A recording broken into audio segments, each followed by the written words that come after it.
à cette seconde table ronde Lucille Schmitt, qui est vice-présidente de la Fabrique écologique et qui va coordonner cette table ronde qui est sur les coûts cachés écologiques et sociaux. Et j'invite également à prendre place Alain Lipietz, membre du Conseil politique d'Europe Écologie Les Verts, Pierre Calam, essayiste et président du conseil de la Fondation Léopold Mayer, et Carole Lipsic, présidente et cofondatrice chez Ingis, fondatrice de l'initiative contributive.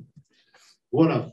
Alors, Lucille, je vous passe la parole. Vous avez été challengée d'emblée par Antonin, je ne sais pas si vous l'avez remarqué, qui vous a demandé si ce thème était même possible, tout simplement. Donc, je vous laisse la parole. Voilà. Merci beaucoup. Écoutez, je suis ravie d'animer cette table ronde avec donc nos trois intervenants, Carole, Alain, Pierre. Donc, elle s'intitule « Comment intégrer les coûts cachés écologiques et sociaux ?» Et effectivement, Antonin Potier nous a dit que c'était au fond à adopter l'approche de Pigou, dont c'est la fête aujourd'hui. Je voulais quand même dire une chose, c'est que quand c'est la fête à Pigou, il y a déjà une certaine ambiguïté, une forme d'ambivalence, c'est-à-dire qu'on reconnaît à Pigou, à l'économiste Pigou, une importance dans le fait d'avoir tout simplement défini les externalités et été précurseur du principe pollueur-payeur. On voit bien que nous ne sommes pas satisfaits de ces externalités et la question du principe pollueur-payeur, mais on doit reconnaître que c'était un début et j'insiste sur le fait que la fête à Pigou, c'est aussi reconnaître certainement à cet économiste une certaine forme de mérite et en tout cas s'inscrire dans une histoire économique qu'il faut transformer, mais qui existe. La deuxième chose qui me semble importante pour introduire notre table ronde, c'est bien sûr de rebondir aussi de ce que nous a dit Antonin sur le caractère unidimensionnel, souvent du raisonnement économique. On voit bien qu'on s'inscrit ici dans un caractère, dans une approche multidimensionnelle. Et ça sera très présent dans justement les exposés de nos trois intervenants. Troisième point, enfin, pour introduire brièvement, il me semble que dans les coûts écologiques et sociaux, on fait comme si ça allait de soi. Et nous savons très bien que les coûts environnementaux et les coûts sociaux, les coûts cachés environnementaux et sociaux, ne vont pas forcément ensemble. Et il sera sans doute question des gilets jaunes dans nos interventions, en tout cas dans certaines des interventions. On l'a vu au moment du mouvement des gilets jaunes, il n'y avait pas eu d'anticipation des coûts cachés sociaux. Était-il d'ailleurs si caché que ça? En tout cas, du côté de la décision politique, qui a été plusieurs fois mise en cause dans la précédente plénière, il y a eu en tout cas une volonté de minimiser ces coûts sociaux, et ce sont ces coûts sociaux qui nous ont sauté à la figure et qui ont d'une certaine manière retardé un certain nombre de mesures qui auraient pu avoir des conséquences positives sur la sortie de la dépendance aux énergies fossiles. Donc, comment est-ce que ces coûts cachés écologiques et sociaux, on peut les traiter d'un même mouvement? Je pense que c'est ça qui est en cause. Et il me semble que la précédente plénière nous a invités non pas à traiter ce sujet d'intégration d'une manière qui serait étroitement restrictive, qui serait restrictive et trop étroitement économique. Il me semble qu'elle nous a invités à élargir les choses en termes démocratiques, en termes plus politiques, alors même qu'on aurait pu envisager les choses d'une façon plus stricto sensu économique. Donc, je me tourne vers notre premier intervenant, Alain Lipietz.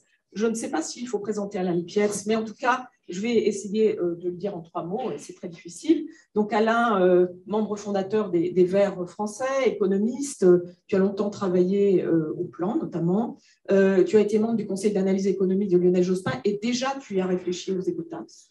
Et déjà, tu as réfléchi aux conséquences sociales en fait, qu'il fallait gérer lorsqu'on on avait mis en place cette question des écotaxes. Et puis, je dirais surtout que d'emblée, tu nous as invités à faire le lien entre l'écologie politique et l'économie. Je pense que c'était une des caractéristiques de certains de tes essais. Et c'est toi qui vas commencer donc, à essayer de répondre à l'intégration des coûts cachés écologiques et sociaux tout en changeant notre vision de l'économie, bien sûr. Merci. Oui, effectivement, quand Béatrice m'avait proposé de participer à ce colloque, elle avait plutôt l'interprétation « on va faire la fête à Pigou ». Moi, je suis plutôt de ceux qui disent « il faut fêter Pigou ». Pourquoi? Parce que c'est un homme du tout début du XXe siècle. Hein. Son article fondateur, il est de 1907, je crois.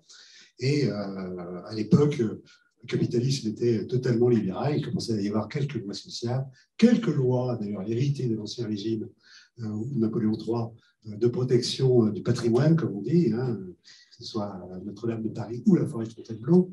Enfin, c'était vraiment tout à fait marginal dans les préoccupations. Non, ce n'était pas marginal dans les préoccupations de l'État, mais c'était marginal dans l'économie. Alors, ce que dit Pigou, son article, c'est à propos des locomotives de l'époque. Hein, vous voyez, ça faisait plein d'escarbilles, d'étincelles, etc. Et ça fichait le feu au champ. Et Pigou dit, mais il n'y a aucune raison de considérer qu'une entreprise de chemin de fer a le droit, comme ça, de saboter le vivant tout autour d'elle. Et il faut la faire payer. Alors, payer à qui? Au propriétaire du champ qui avait été incendié, déjà. Comment? En rendant obligatoire une assurance pour le cas où il mettrait le feu au champ. Et vous pouvez dire que d'une certaine façon, il invente le principe pollueur-payeur, mais aussi l'assurance tiers obligatoire. Alors, ce qu'on en a retenu, c'est quand même pas tout à fait ça. C'est le deuxième argument qu'il avance, c'est que une fois qu'il y a obligation de s'assurer, eh bien, les entreprises vont essayer de polluer le moins possible. On va faire des locomotives qui font le moins d'escarbilles possible. Et grâce à un mécanisme de bonus-malus, les assurances seront moins chères pour les entreprises qui auront commandé aux fabricants de locomotives des locomotives qui sont moins dangereuses pour l'environnement. Alors, c'est ça qu'on appelle les taxes pigouviennes.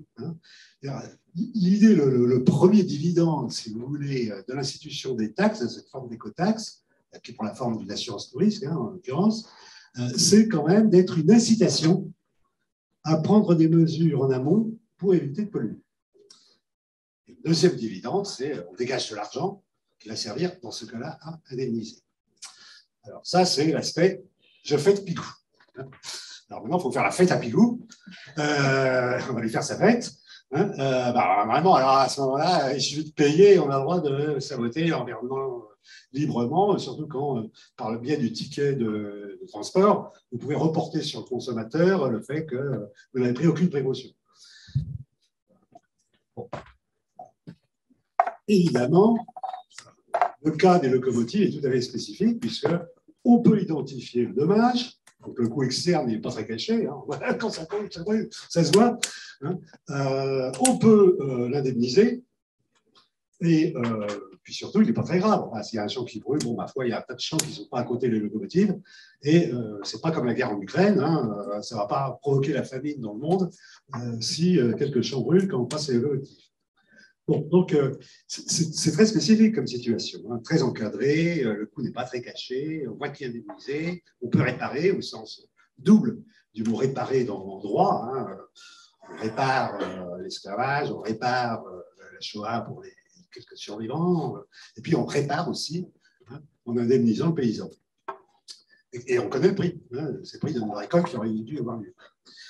Bon, mais il y a un tas de cas qui échappent, mais c'est même la majorité des cas, qui échappent à ces conditions extrêmement restrictives. Hein. Bon, la pollution de l'air qui provoque de l'effet de serre, ou la pollution plus locale qui provoque par les microparticules du diesel qui provoque un tas de maladies respiratoires ou cardiaques. Hein. Tout ça, c'est très caché, c'est très diffus, on ne le voit pas, on ne sait pas qui exactement est victime. Quand quelqu'un est victime, on ne peut pas le rapporter exactement à telle voiture au diesel qui passe, etc. etc. Donc, il vaut mieux interdire carrément. La production du vivant passe d'abord par l'interdiction de ce qui détruit le vivant. Et je suis tout à fait d'accord avec René Passet sur ce point. Les entreprises préfèrent ça. Pourquoi ?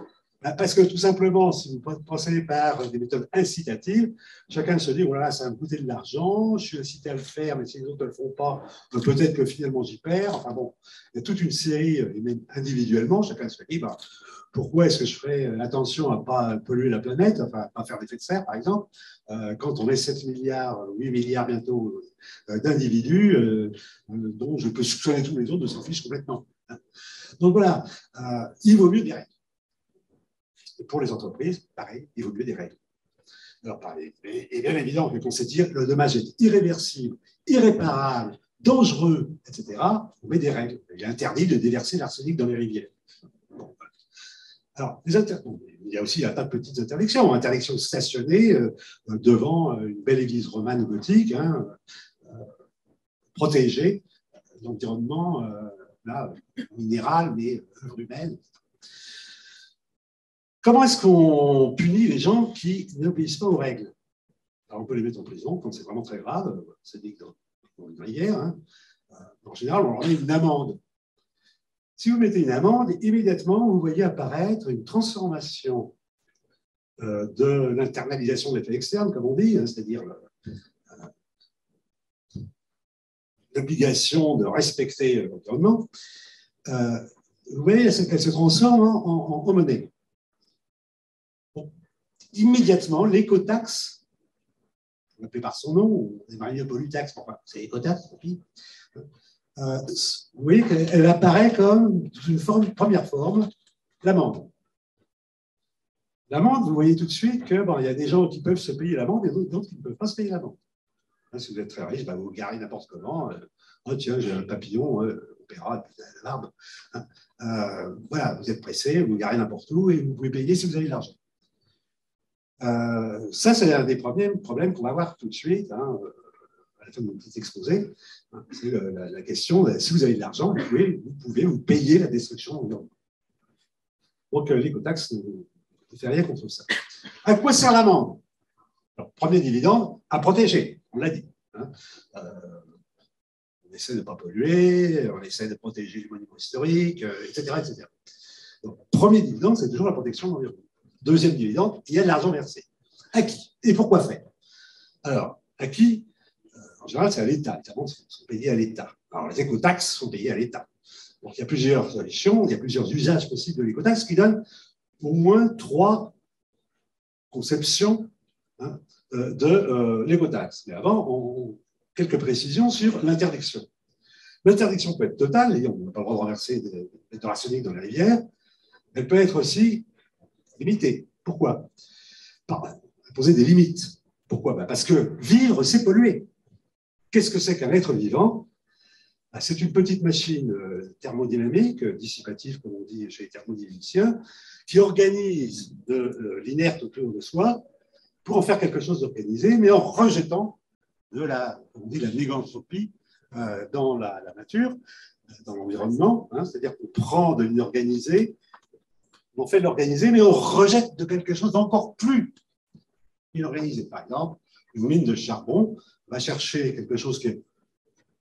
Alors, tu peux faire ça en premier? Oui, quasiment fini. Quelque chose qui est sous terre, bien à l'abri, et puis ça la disperse dans l'atmosphère. C'est l'égantropie. Bon. Un être vivant respire forcément en polluant autour de lui. Respire, mange, défèque, etc.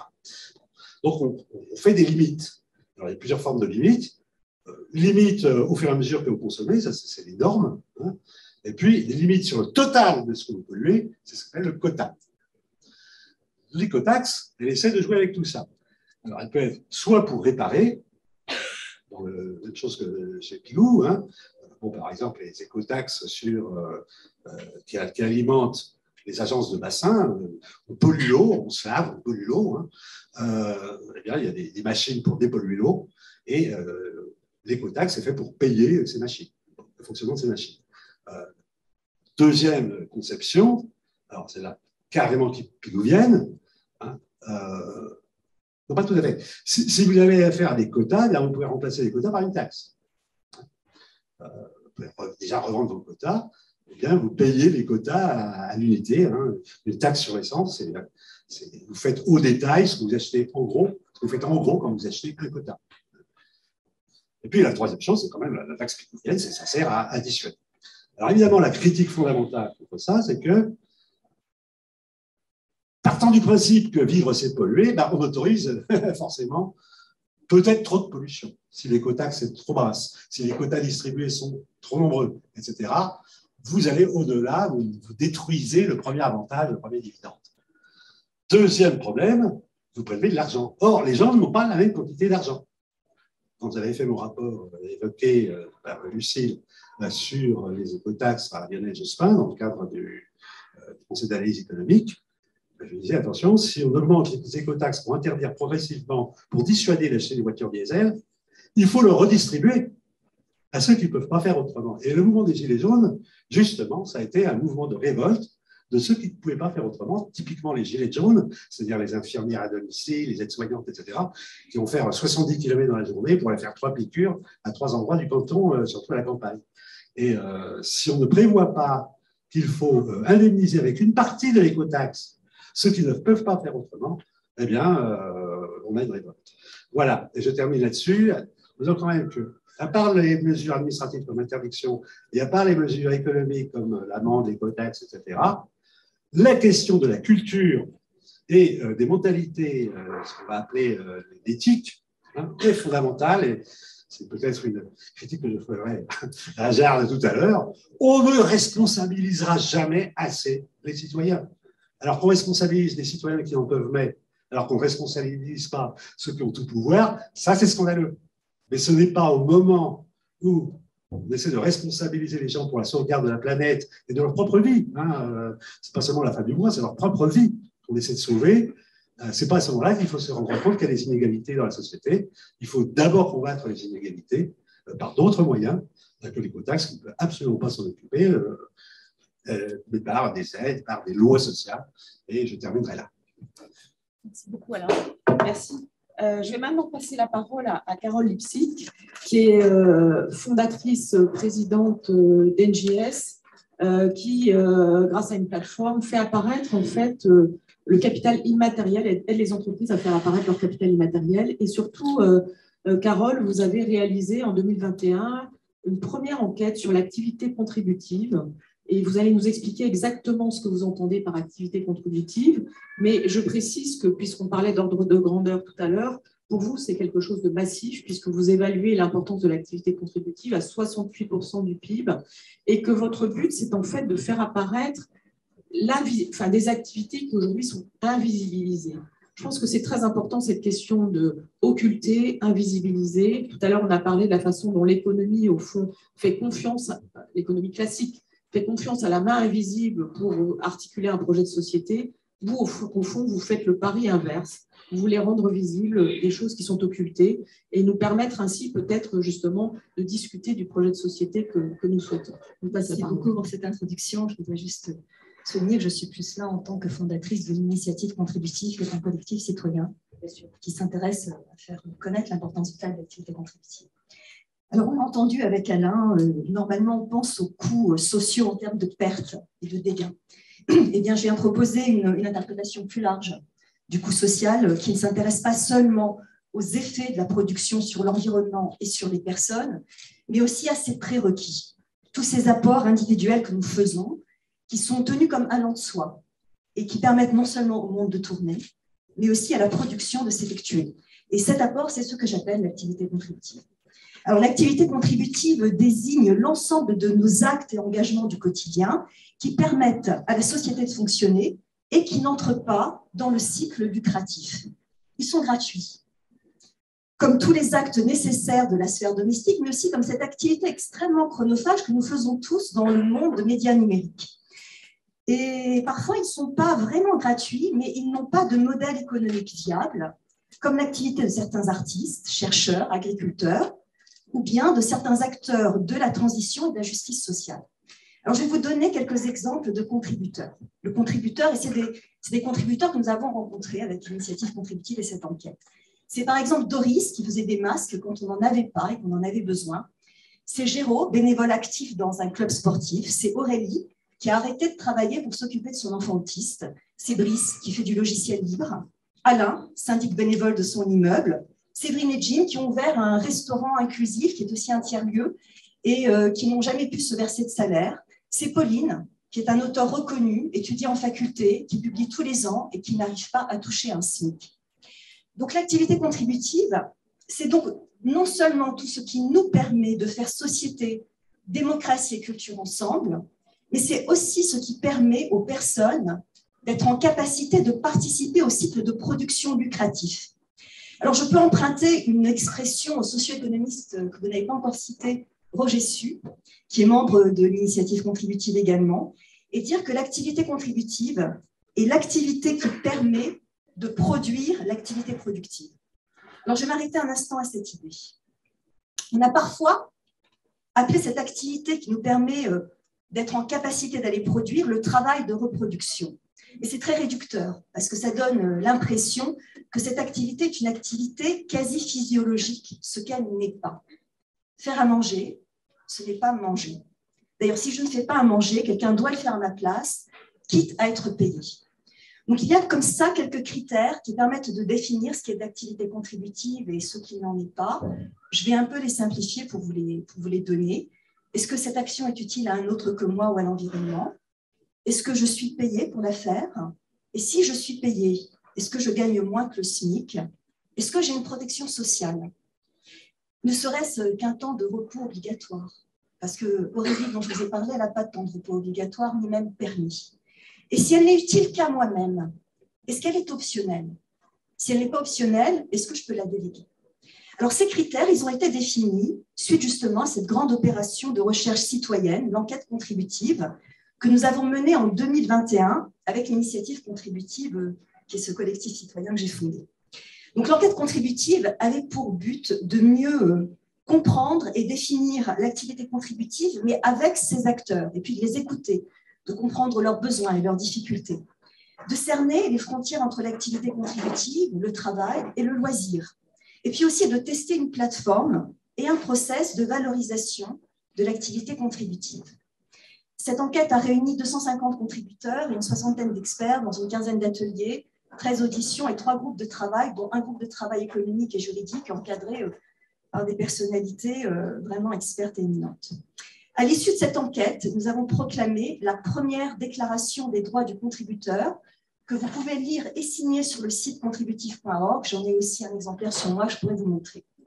On a également imaginé, je reviendrai dessus tout à l'heure, des dispositifs de soutien et de financement de l'activité contributive, ce qui est une façon d'intégrer ce coût caché.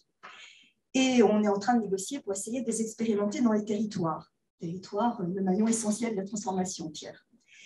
Et puis, on a aussi décidé de mener une étude de littérature pour pouvoir mesurer l'activité contributive qui, jusqu'à présent, est complètement invisible.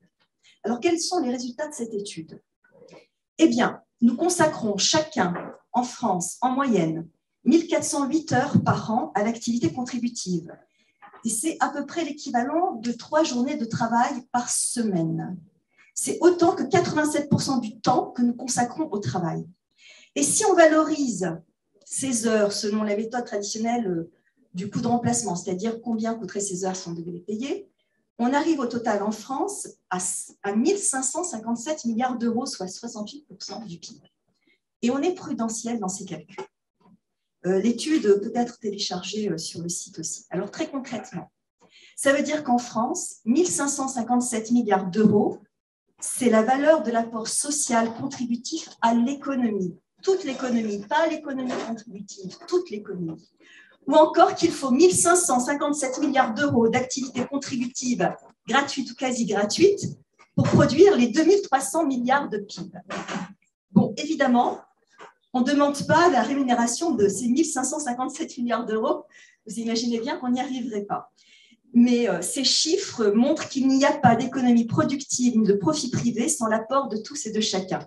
Fondamentalement, l'hypothèse conceptuelle de l'activité contributive comme coût social est la suivante. Il n'est pas possible d'isoler la production qui prend place dans le cycle lucratif du fonctionnement global, social et environnemental. Pour moi, pour nous, l'entreprise transforme en valeur monétaire l'ensemble de l'activité humaine et de l'activité de la nature. Elle ne transforme pas en valeur monétaire sa propre activité exclusivement. À ce titre, il convient de scanner l'ensemble des apports sociaux et environnementaux, tout autant que les effets de la production. Et c'est en cela que l'activité contributive doit être considérée comme un coût social. Je ne sais pas si j'ai le temps de vous donner 3 exemples, sinon je vous en donne qu'un. Donnez 2 en 2. J'en donne 2. La filière numérique, d'abord. C'est en France 700 000 emplois et 56 milliards d'euros. Notre activité numérique, elle, vous savez, j'installe un logiciel. Zut, mon ordinateur est tombé en panne. Bon, ben voilà, j'en ai pour 3 heures avec Microsoft au téléphone. Ou bien je dépose un avis Uber de 5 secondes, un avis sur mon conducteur quand j'ai quitté Uber. Bon, eh bien, cette activité contributive gratuite, elle représente au bas mot 1,2 million d'emplois. Je vous assure que j'étais très prudentielle en faisant ce chiffre. Donc, vous voyez, 1,2 million d'emplois gratuits qui financent ces 700 000 emplois de la filière numérique et ces 56 milliards d'euros. Le sport, c'est 11 milliards d'apports des bénévoles pour les entreprises du sport qui réalisent 78 milliards de chiffre d'affaires et ça ne tient pas compte des droits de diffusion. Donc, il n'y aurait pas toute cette économie s'il n'y avait pas les 11 milliards de l'apport du sport. Je m'arrête là, j'en ai plein d'autres, des exemples comme ça. Alors, qu'est-ce qu'on doit faire de toutes ces informations en matière d'intégration des coûts sociaux? Je voudrais d'abord poser une parole symbolique. Il faut arrêter de définir et d'assigner l'activité contributive au désintéressement, au don contre don, au caractère caché de la bonne action ou au caractère physiologique de la reproduction. Il faut reconnaître son importance économique vitale et reconnaître le mérite et les droits des contributeurs. Nous sommes tous méritants et contributifs, pas seulement des travailleurs. Très concrètement, ça veut dire qu'il serait complètement illégitime de demander quoi que ce soit de plus que ces 3 journées de contribution par semaine aux personnes qui bénéficient des minima sociaux. Elles font déjà leur part. Ensuite, ça veut dire qu'il faut réfléchir à la manière dont l'économie productive et lucrative peut soutenir l'activité contributive, mais pour moi, surtout dans 4 cas. Le premier, quand une personne est privée durablement d'emploi et qu'elle souhaite s'investir librement en fonction de ses capacités, dans l'activité contributive qui est moins sélective que le travail. Le deuxième, quand cette activité est nécessaire, comme l'agriculture, la transition ou la participation à des instances citoyennes, mais qu'elle n'a pas de modèle économique solvable. Le troisième, quand une personne se dédie intégralement à l'activité contributive, comme par exemple Pauline ou Séverine ou Aurélie, que je vous ai citées. Et puis le quatrième, quand quelqu'un qui travaille n'a pas le temps de faire face à son activité contributive requise ces 3 jours et n'a pas les moyens de payer quelqu'un pour se faire aider, prendre le relais, comme par exemple les parents isolés. Alors à cette fin, nous avons imaginé 2 dispositifs. Un dispositif de soutien aux contributeurs, le pacte d'activité contributive, et un dispositif de financement de ce pacte, le certificat de contribution sociale et environnementale. Alors le pacte d'activité contributive octroie des avantages aux contributeurs qui en ont besoin et qui le souhaitent. Ça peut aller d'un simple avantage en mobilité ou en culture à un véritable revenu contributif avec des droits sociaux comme la retraite. Et un revenu contributif, donc, ce n'est pas le RSA, hein, c'est l'équivalent du SMIC au minimum. Quant au certificat de contribution sociale et environnementale, il est inspiré de 2 dispositifs existants. Le certificat d'économie d'énergie qui est basé sur le principe pollueur-payeur, hein, où des obligés pollueurs doivent payer aux particuliers des travaux d'économie d'énergie directement, sans passer par l'État. Et la deuxième inspiration, c'est les paiements pour services environnementaux qui s'appuient sans contrainte sur des acteurs avantagés par la bonne santé de l'environnement et qui financent le maintien de cette bonne santé. Donc, le certificat de contribution sociale et environnementale, il se tourne vers des obligés ou vers des avantagés pour leur proposer ou leur imposer de rémunérer le pacte au travers de l'acquisition d'un certificat auprès d'un intermédiaire, lequel va gérer le pacte d'activité contributive au travers d'une plateforme d'intermédiation, parce que le numérique et les plateformes d'intermédiation, ça peut être aussi très utile aux nouvelles formes économiques. Voilà, donc ça permet entre autres de sortir d'un problème qui a beaucoup été soulevé pendant l'enquête contributive, qui est la verticalité de l'État dans les choix de financement de la transition. Voilà, je voudrais juste signaler qu'on est en train de négocier avec des territoires pour expérimenter ces 2 dispositifs. Merci beaucoup, Carole, c'est assez passionnant. Voilà. D'ailleurs, vous pourrez discuter après cette plénière sur cette question de devenir contributeur vous aussi. Moi, ce que j'observe, c'est qu'à travers votre exposé, on est passé de la question des coûts à la question de la valeur. C'est-à-dire que vous nous dites qu'il faut donner une valeur à un certain nombre au fond de tâches, d'activités, de manières d'organiser notre vie, de choses qui sont invisibles et auxquelles nous ne donnons pas de valeur, alors même qu'elles ont sans doute beaucoup de valeur en termes de lien social et en termes tout simplement de fonctionnement collectif. C'est un point qui est essentiel et je rappelle que pendant la pandémie, ça a été aussi une sorte de fil rouge soulevé tout au long notamment sur la question des aidants, la question des soignants, etc., ou la question tout simplement des emplois mal payés qui permettaient au fond de maintenir la cohésion dans un moment de confinement. Donc on voit bien que cette question de la contribution, elle a pris un tour nouveau, me semble-t-il, avec la pandémie, elle a pris justement une visibilité et que ça me semble assez important que vous apparaissiez à ce moment-là. Je crois qu'il y a une question de contextualisation. Je vais passer la parole à Pierre Calame. Alors Pierre, c'est Comment donc, encore une fois, vous présenter, peut-être vous le ferez vous-même très bien, mais en tout cas, vous êtes président aujourd'hui du conseil de la Fondation Léopold de Mayer pour le progrès de l'homme. Vous avez été haut fonctionnaire dans des domaines assez différents, c'est-à-dire vous avez travaillé beaucoup sur les questions d'urbanisme, de ville, mais aussi de coopération internationale. Et de longue date, vous avez travaillé sur la question, je vais dire, de la démocratie citoyenne, avant la conférence citoyenne, puisqu'en 2001, vous aviez organisé une grande conférence mondiale de citoyens. Et aujourd'hui, vous allez mettre l'accent sur un point très important, c'est comment on passe de l'économie à l'autonomie, comme vous allez nous expliquer. Et au fond, donc, comment est-ce qu'on intègre à la démarche économique la question du bien-être et la question des limites planétaires. Et puis, il y a deux points sur lesquels vous allez aussi insister. La question territoriale, on l'a senti déjà dans l'exposé de Carole, que c'était un point essentiel, cette inscription de la démarche économique dans la territorialité. Et un deuxième point important, puisqu'on parle de valeurs, l'enjeu de la responsabilité. On voit qu'on tâtonne en quête de langage, que le langage économique n'apparaît pas adapté au fond, à cette nouvelle ère. On voit que la question juridique, la question normative, on l'a évoqué avec Alain, dans certains cas, elle est adaptée, mais ce n'est pas un langage commun. Et est-ce que le langage commun à trouver n'est pas plutôt celui de la responsabilité? Ça rejoint aussi la question politique abordée dans notre première plénière. Moi, je crois qu'on a le sentiment d'une responsabilité commune mais différenciée, comme on dit dans les COP. C'est-à-dire que, sans doute, les puissants ont une responsabilité différenciée plus importante, mais que nous, citoyens, nous avons une responsabilité également. Et c'est en cela qu'il faut s'en convaincre, mais aller plus loin de manière concrète pour la définir. Pierre, je vous passe la parole. Merci. Je m'attacherai dans mes 10 minutes d'exposer à la question du climat, parce qu'elle est significative de toutes nos impasses.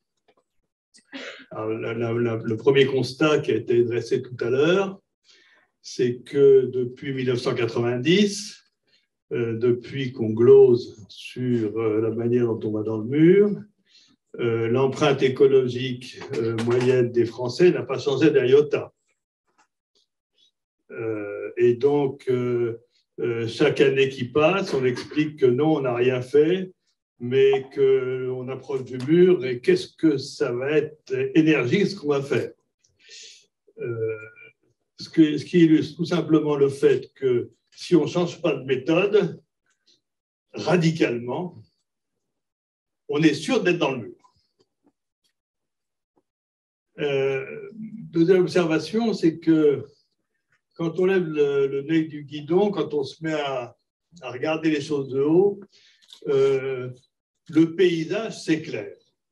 Et pour moi, les problèmes sont très simples. On a parlé à la première conférence d'une croyance à propos de l'économie. Je vois 3 croyances. Et le mot croyance est intéressant. C'est des choses qui se sont fabriquées à un moment donné et qui ne bougent pas, alors que la réalité à laquelle on s'intéresse a changé radicalement. 3 croyances. La première a trait à la politique, et c'est la croyance dans l'État souverain. La confusion dramatique entre le mondial et l'interétatique. La conséquence en est très claire. S'agissant du climat, toutes les négociations internationales présupposant l'État souverain, l'ONU est, pour reprendre l'expression de Georges Bertoin, l'ancien directeur de cabinet de Jean Monnet, un syndicat de gouvernants, on n'est engagé que par nos émissions sur le sol national. Et toutes les négociations, et d'ailleurs quand on parle de neutralité carbone, on entretient totalement la confusion, portent sur les émissions nationales et pas sur notre réelle responsabilité, qui est l'empreinte écologique liée à notre mode de vie. Et donc, la manière dont on pense l'État souverain a complètement préstructuré notre regard sur ce que l'on doit faire et a préstructuré du coup le type de solution qu'on envisageait. La deuxième croyance, c'est effectivement l'économie. Pour moi qui viens des sciences dures, c'est fascinant. La nature n'a pas changé en 3 siècles, il y a 2 ou 3 révolutions scientifiques. La société a changé du tout en tout. Et, désolé.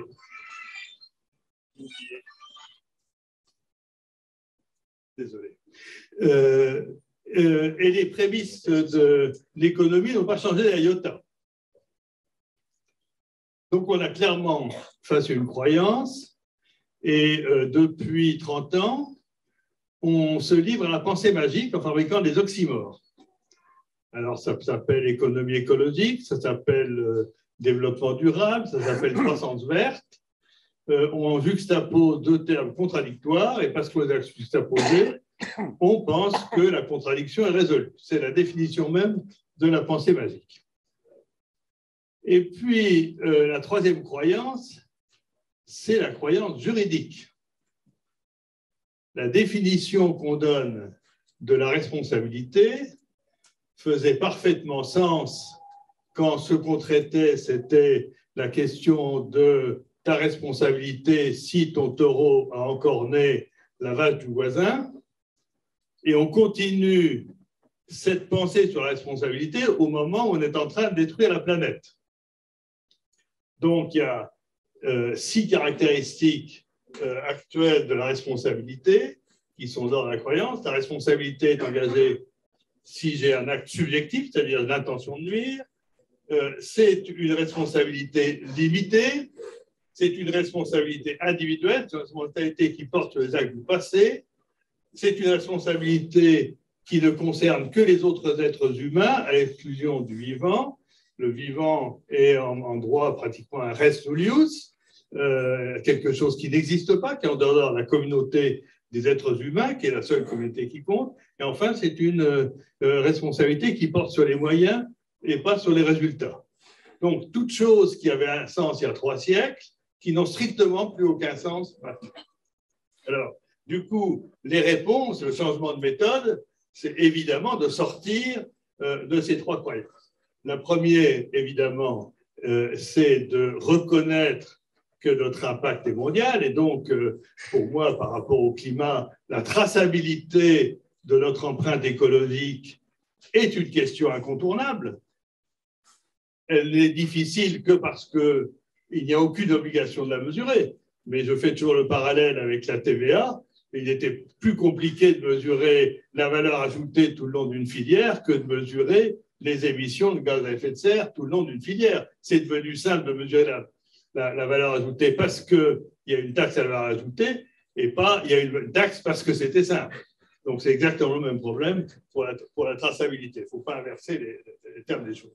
La deuxième chose, c'est en ce qui concerne l'économie. Il y a quelque chose de très amusant. Le GIEC, en avril, a sorti son dernier rapport et a essayé de définir ce qu'il faudrait faire. Et sans se rendre compte qu'il utilisait mot à mot la définition qu'on donnait il y a 300 ans, que Carl von Linné, le grand botaniste, donnait il y a 300 ans, de l'économie. L'économie, c'est l'art, donc en mobilisant toutes les ressources de notre intelligence, de notre technologie, etc., d'assurer le bien-être de tous dans le respect des limites des ressources de l'environnement. L'oikos, simplement, tel qu'on le pensait au XVIIIe siècle, au XVIIe siècle, et qui faisait l'objet de tous les livres très nombreux d'économie de l'époque, c'était la gestion de la ferme familiale.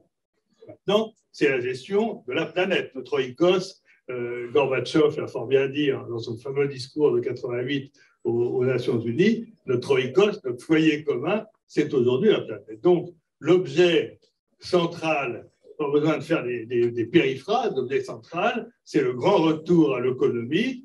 Les défis que l'on a sont identiques à ceux qu'il y avait avant la révolution industrielle, qui était une parenthèse qui a donné l'illusion que le problème, c'était la rareté des capitaux et l'infinitude des ressources planétaires. Maintenant, on revient à la réalité inverse de la finitude radicale de la planète, dont la question des émissions de gaz à effet de serre est l'expression la plus évidente.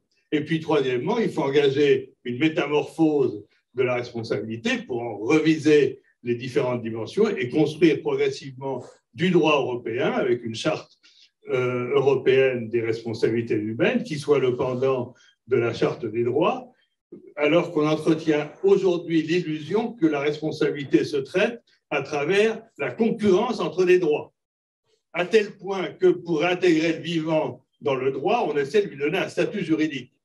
Ce qui est évidemment ridicule, ce n'est pas un sujet de droit. Le vrai problème, c'est notre responsabilité vis-à-vis des vivants. Ce n'est pas les droits du vivant par rapport à nous. C'est notre responsabilité par rapport au vivant. Donc, si vous voulez, il y a une espèce de… Dans tous les domaines, le phénomène, si vous voulez, que je décris à propos de l'astronomie, c'est-à-dire qu'avant Copernic, au fur et à mesure qu'on faisait les découvertes astronomiques, on a compliqué la représentation ptoléméenne du monde. Il fallait rester attaché à l'idée que le Soleil tournait autour de la Terre. On n'arrivait pas à expliquer les planètes, alors on a fait des trucs extrêmement compliqués. Ben, c'est ce qu'on fait aujourd'hui dans le domaine du droit, c'est ce qu'on fait dans le domaine de l'économie pour essayer de revenir à la réalité.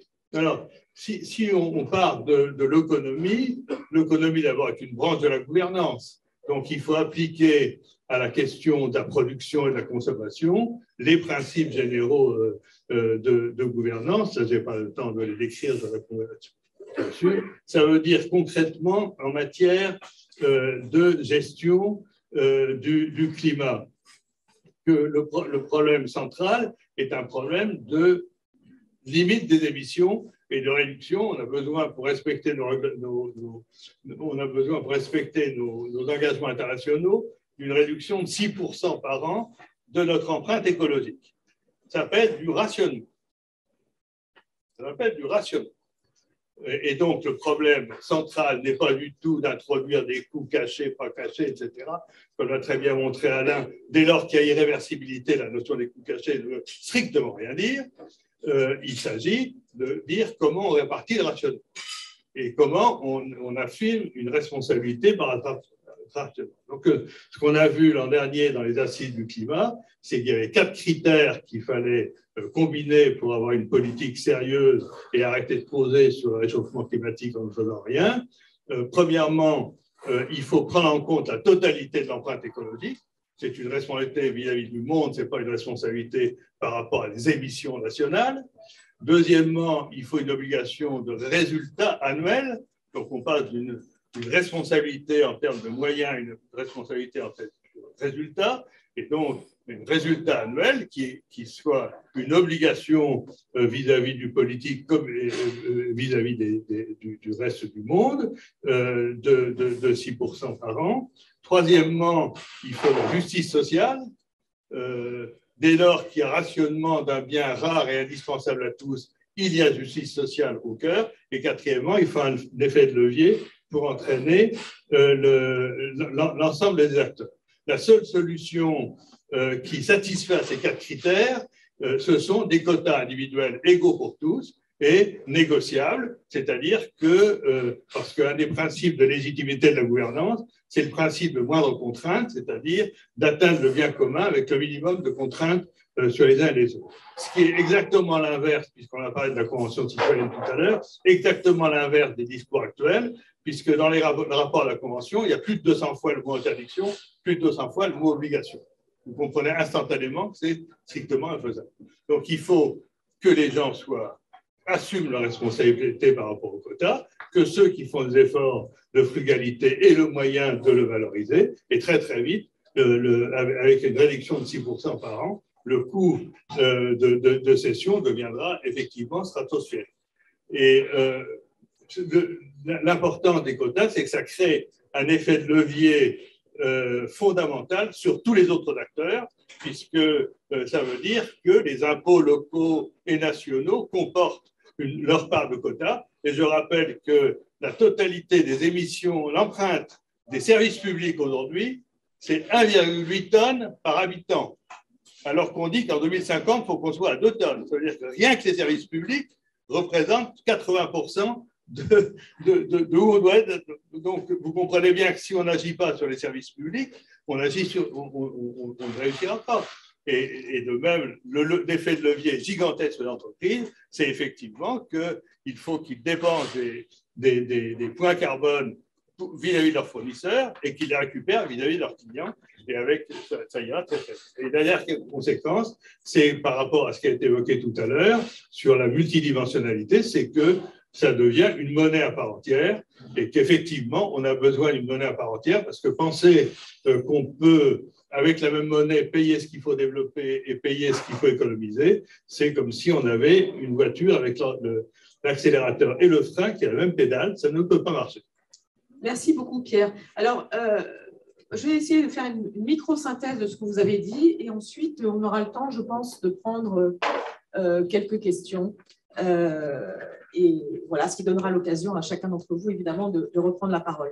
Alors, ce qui me semble important, après vous avoir écouté tous les trois, c'est qu'on voit bien que la manière dont la question est posée, comment intégrer les coûts cachés économiques et sociaux, je pense qu'il y a un point d'accord entre vous trois, c'est la question du caché, de l'occulte, du visible et de l'invisible, même si, à l'évidence, vous avez relativisé cette question, ou plutôt dit d'ailleurs que, d'une certaine manière, on était à un niveau d'urgence tel qu'elle était dépassée et qu'il fallait se situer dans une perspective moins stricto sensu économique classique, mais qui intègre des éléments d'outils économiques, mais aussi une vision de la réalité qui soit une vision complète et non pas déformée, qui soit une vision de la réalité qui donc fasse apparaître l'activité sociale qui aujourd'hui n'est pas valorisée, contributive, qui fasse apparaître la question des différentes échelles, qu'on arrête de se situer d'une manière, comme le disait Pierre à l'instant, que la réalité soit prise en compte telle qu'elle est aujourd'hui et qu'on laisse de côté un certain nombre de croyances qui sont aujourd'hui activées par nos dirigeants d'entreprise, dirigeants politiques. Et puis, quand on écoutait Alain qui avait porté donc de longue date cette réflexion sur les écotaxes et leurs conséquences sociales, on prenait aussi conscience du temps qui est passé et du fait que, donc ça c'était en 98, je pense, du temps de Lionel Jospin, oui, absolument. Donc on prend conscience, c'est aussi ce que nous a dit Pierre, au fond, chaque année, un nouveau rapport du GIEC, ou même maintenant, on a le sentiment même que les rapports du GIEC s'accélèrent, et chaque année, le constat qu'au fond, l'empreinte n'a pas changé depuis les années 90. Donc, à partir de là, de ce constat pessimiste, l'enjeu qui est posé, c'est évidemment le rôle joué par les citoyens, mais aussi la manière dont on modifie la culture du pouvoir. Moi, je pense que c'est un point essentiel. Les citoyens, la culture du pouvoir, et comment on élargit au-delà de la croyance que le pouvoir politique serait indépendant du pouvoir économique, comment on élargit au fond aussi les outils qui sont à notre disposition. Parce que là, vous avez beaucoup dit qu'au fond, les outils classiques n'étaient pas adaptés, mais l'enjeu, c'est bien d'agir. Et Olivier Passé nous a dit tout à l'heure, il me semble que c'est notre bagage idéologique et d'action qui est peut-être notre premier poids, au fond, auquel il faudrait renoncer. Je trouve que c'était très intéressant. Comment est-ce qu'on modifie notre approche culturelle? Je crois qu'on a été incité à le faire. Voilà, je vous passe la parole. Je propose qu'il y ait 3 personnes qui posent leurs questions et puis qu'ensuite vous répondiez. Je pense qu'Alain aussi en début. Allez-y. Bonjour, Jacques Millery. Bonjour, Jacques Millery, Centrale Supélec. J'ai entendu Jacques Millery, Centrale Supélec. J'ai entendu trois choses qui ont résonné en fait chez moi. La première, c'est la mention du double dividende. La deuxième, c'était la mention des certificats d'économie d'énergie. Et la troisième, c'était les relations entre action publique, action privée, action individuelle et action collective.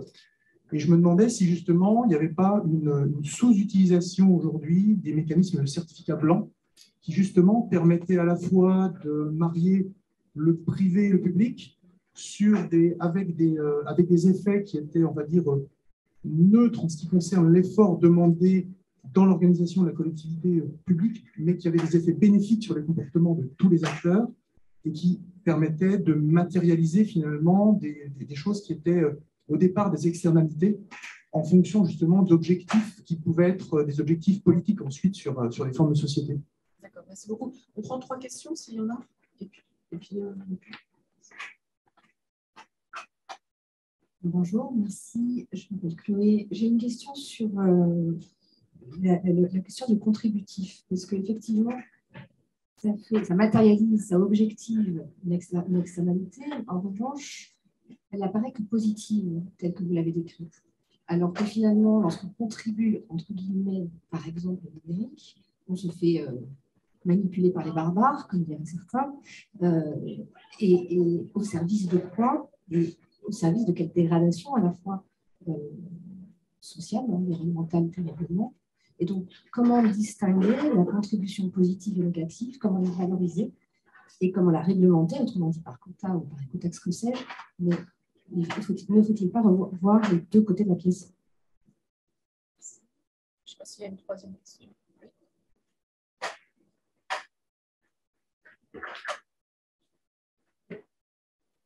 Bonjour, Sarah Dubreuil. Moi, je travaille actuellement pour le Club de Rome. Un des points que vous disiez sur justement comment comptabiliser, par exemple, la contribution, on se pose beaucoup la question justement de comment avoir des indicateurs sur les qualités de relations. Vous donniez l'exemple des C2A, mais les C2A, c'est justement un exemple d'un marché aujourd'hui qui souffre d'une grande opacité et de problèmes de fraude. Donc, en fait, quels seraient vos meilleurs paris justement pour à engager cette transition, mais en évitant justement les biais du système actuel? Parce que ma crainte, moi, c'est que si on repart sur, par exemple, quelque chose comme C2E, en fait, pourquoi ne souffrirait-on pas des mêmes problèmes que sur le marché classique? Bien. Qui est-ce qui veut commencer les réponses? Oui, alors d'abord, c'est évident que la distinction entre coût et richesse, c'est un peu subjectif. Enfin, c'est à la fois comptable et c'est subjectif. C'est-à-dire que même quand vous faites la chose la plus utile du monde, ben, ça vous coûte quelque chose en temps de travail. Et ça coûte probablement du matériau dans l'environnement. Maintenant, il y a la production. Toute la réflexion sur le PNB, etc., c'est ce que vous sortez, ce que vous produisez, est-ce que c'est bien ou pas bien? Et là, c'est très compliqué. La notion de coût caché, c'est ce que vous croyez être bien. Attention, il faut en déduire un tas d'effets négatifs. Mais il y a aussi des effets positifs. C'est ça, des effets positifs cachés de ce que vous produisez. J'ai fait effectivement ce rapport sur les écotaxes, mais j'ai fait aussi le rapport à Mme Aubry sur l'économie sociale et solidaire. C'est-à-dire ce que j'ai appelé les effets externes positifs de toute activité. Vous ouvrez un restaurant d'insertion dans un quartier populaire, vous ne faites pas simplement de la nourriture. Vous intégrez des gens, vous les formez, vous ouvrez un espace de convivialité, etc., etc. Et c'est tout ça qui justifie le fait que l'État ou la région ou la municipalité doivent subventionner une activité, l'économie sociale et solidaire, exactement en miroir du fait que quand l'effet est négatif, l'effet externe est négatif, eh bien, il faut payer une taxe. C'est un peu le même raisonnement, mais quand c'est positif et quand c'est négatif. Alors attention, la distinction positif-négatif, elle est quelquefois, bon, est-ce que transformer de la nature sauvage en jardin, est-ce que c'est positif ou c'est négatif? Ça se discute. Hein. Alors, deuxièmement, petite remarque sur l'exposé de Carole, avec laquelle je suis totalement d'accord. À ceci près que quand même, il y a des efforts qui ont été faits. Hein. Alors, du point de vue théorique, bon, Marx a tout de suite parlé des conditions générales extérieures de l'activité capitaliste. Fernand Braudel définit toute cette activité contributive comme le premier étage de la civilisation matérielle avant l'économie marchande et avant l'économie financière. Le féminisme de la deuxième vague a obligé l'INSEE à commencer à mesurer. Hein, on a mesuré dès les années 70 que la contribution des femmes gratuite était supérieure en nombre d'heures de travail à la totalité du travail salarié masculin et féminin. Donc on a des mesures. Et enfin, tous les travaux sur le lancement de l'économie sociale et solidaire, son institutionnalisation, ont amené à faire des obligations de comptabilité du travail contributif. Je suis, par exemple, quand c'est dans l'association, quand il y a remplir des rapports, c'est un problème. Je suis, par exemple, trésorier d'un jardin potager, eh bien, pour justifier l'argent qu'on reçoit de l'État, de la région, des départements, de la municipalité, eh bien, on doit faire un rapport, un bilan, hein, compte les heures gratuites de travail. Hein, et ça permet ensuite… Alors, en association, mais les coopératives, par sûr, exemple, ne le font pas. Les coopératives ne font Et pas, les donc… associations, c'est le bénévolat, c'est 4% de l'activité contributive. J'y vais parce qu'on a dit qu'on avait le droit d'être aussi en débat. Hein, Ouais, et de ouais, se ouais. parler, Ne disons pas que… Ne disons pas… Enfin, je suis très hostile à la délectation morose. Je pense qu'on a diminué, on n'a pas fait assez, on a diminué effectivement à coups de hache, on a dit des coups de marteau sur la tête des individus et des entreprises. On a diminué l'empreinte écologique des Français trop peu, beaucoup trop peu. On a commencé à mesurer l'économie contributive. On a dit que ça donnait des droits, par exemple, pour rentrer à l'ENA. On a dit que, etc., etc. Après, il ne faut pas... comme disait Braudel, hein, on produit, il y a 95% de nécessité et 5% de liberté dans la vie, hein, que ce soit individuel ou historique. Mais exaltons ces 5%, hein, ne nous disons pas on n'a rien fichu. Ça, c'est ce que Braudel appelait pas seulement la peur du père, mais le narcissisme blessé du militant. Hein. On a fait un tas de choses et puis on n'a pas donné grand-chose. Mais je crois que Carole et tout, sauf une délectée morose. Donc... morose, non. D'ailleurs, j'ai beaucoup aimé ce que disait Taoufik autour de l'amour en politique. Je pense qu'on souffre du poison du ressentiment. Et l'amour est une... C'est pour ça que personnellement, j'utilise le terme d'action et pas de combat ni de lutte. On est en action. Je voudrais répondre à Chloé et Sarah, pas répondre justement. D'abord, je trouve que ce qu'il y a de formidable dans ce qui est en train de se dégager aujourd'hui dans ces plénières, c'est la richesse des interventions du public et le fait qu'on puisse penser ensemble. Donc l'activité contributive, même si certes, les féministes ont été des pionnières dans cette réflexion, on y pense depuis longtemps, et la critique de la valeur autour de la notion de valeur d'association, etc. Il y a eu des balbutiements. Je voudrais juste quand même dire que quand on mesure, on a toujours sous-estimé. Avant notre étude, on disait que les aidants, c'était 11 milliards d'euros. Chez nous, c'est 266 milliards d'euros. Quand l'INSEE a produit son travail sur la réflexion sur la valeur du travail domestique, là, je n'ai plus le chiffre en tête, mais je crois que c'est un tiers de ce qu'on dit ou un quart de ce qu'on dit. Donc oui, on a mesuré, on a minimisé. Donc, positif, négatif, c'est ce que tu disais, Alain, cette binarité, elle est compliquée à détacher. Nous, en fait, mais je veux dire, on n'a pas de réponse figée parce qu'on est un travail. Moi, on croit beaucoup en l'expérimentation. On pense que c'est en expérimentant, et c'est aussi la réponse sur les effets pervers possibles d'un certificat ou d'impact, parce qu'on nous en parle aussi, des effets pervers d'impact, tout ce qu'on pourrait biaiser dans l'économie ou dans plein d'autres choses. On pense d'abord qu'il y aura toujours des effets pervers, il y aura toujours de la fraude, etc., mais que ce n'est pas une raison pour ne pas aller faire des choses. Et qu'ensuite, ma foi, les questions se posent sur qu'est-ce qu'on fait pas, qu'est-ce qu'on soutient pas, de quelle manière, qu'est-ce qui relève de notre responsabilité autour du pacte ou pas. Et ça, on répond très concrètement ensemble. On regarde ce qui se passe dans les expérimentations. On ne parle pas de grands principes, de grands il faut, de grandes mesures à généraliser à la terre entière. On va sur un territoire, on expérimente, on regarde les problèmes qui se posent, on apporte des questions, et puis après on expérimente ailleurs, et puis ça grandit. Et puis on se pose des questions comme ici, ou comme dans l'initiative contributive, on réfléchit ensemble et on trouve les réponses ensemble parce qu'on sait pas où on va et on ne sait surtout pas comment on y va. Et moi, je me méfie beaucoup oui, il faut une vision peut-être de ce qu'on a envie de construire. Je dirais, comme Pigou d'ailleurs, même mieux, c'est déjà pas mal, ça va faire un petit peu mieux. Et je suis constructiviste aussi, c'est-à-dire que c'est en faisant, c'est ma méthode scientifique, c'est en faisant qu'on découvre ce qui marche et ce qui marche un peu mieux. Donc, je ne vais certainement pas venir avec des réponses toutes faites sur comment est-ce que ça va marcher ou pas marcher, et je ne vais certainement pas m'empêcher d'expérimenter au risque qu'on risquerait d'aider les entreprises à diminuer leur coût de transaction encore un peu plus. On s'en fout, parce que si derrière, ça me fait penser au double dividende, si derrière elles sont obligées, ou par une loi, ou parce que j'arrive plus à vendre si je ne suis pas une entreprise citoyenne, donc même pour mon marketing, il va bien falloir que je dise que j'achète des certificats de contribution sociale. Et cet argent-là, il viendra payer ce qui n'est pas que positif, ce n'est pas qu'un apport positif, parce que c'est 3 jours par semaine, excusez-moi, mais parfois, ils sont difficiles à faire. Et quand je fais de l'activité digitale numérique, ce n'est pas positif du tout. Moi, ça me rend dingue quand je dois réparer un bug. Complètement dingue, c'est un stress. Quand on est devant une interface qu'on doit apprendre pour faire un service de l'État ou un service marchand, mais ça rend fou. Et il faut être super éduqué pour y arriver. Moi, c'est mon métier, je crée des services. J'étais une pionnière du numérique, des industries qu'on appelle les industries créatives et citoyennes numériques depuis les années 2000. Mais quand je suis devant un service public numérique, je ne sais même plus ce que je dois faire. Donc non, ce n'est pas que du positif. Mais justement, cet argent qu'on récupérera comme ça, c'est ça le deuxième dividende, il va permettre de pouvoir équilibrer. Pierre. Non, pas morose. Pierre,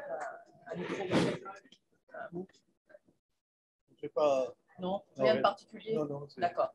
Moi, je voulais juste dire une chose, c'est qu'il me semble que par rapport à tout ce qui a été décrit, notamment sur le contributif, tout ce qu'a écrit Sophie Swatton sur la question du revenu de transition écologique me semble aussi assez intéressant, avec l'idée justement d'associer un projet de société collectif à une rémunération qui soit au service justement du fait que des gens qui sont en difficulté sociale, etc., puissent trouver leur place par rapport à ce mode de société écologique. Je trouve que tout ça, c'est des initiatives qui associent une approche méta à une approche microéconomique et sociale. Et ça, je pense que c'est aussi un point qui permet de réintroduire de l'humanité. Je ne sais pas si je dirais le terme d'amour, en fait, moi je dirais plutôt le terme d'humanité, parce que bon, après tout, l'amour, c'est pour moi un sentiment plutôt intime, dans notre vision de l'économie. Merci beaucoup. En tout cas, je crois qu'il faut qu'on tienne les délais. Vous êtes là pour nous. Vous êtes comme une statue du commandeur, hein, c'est ça.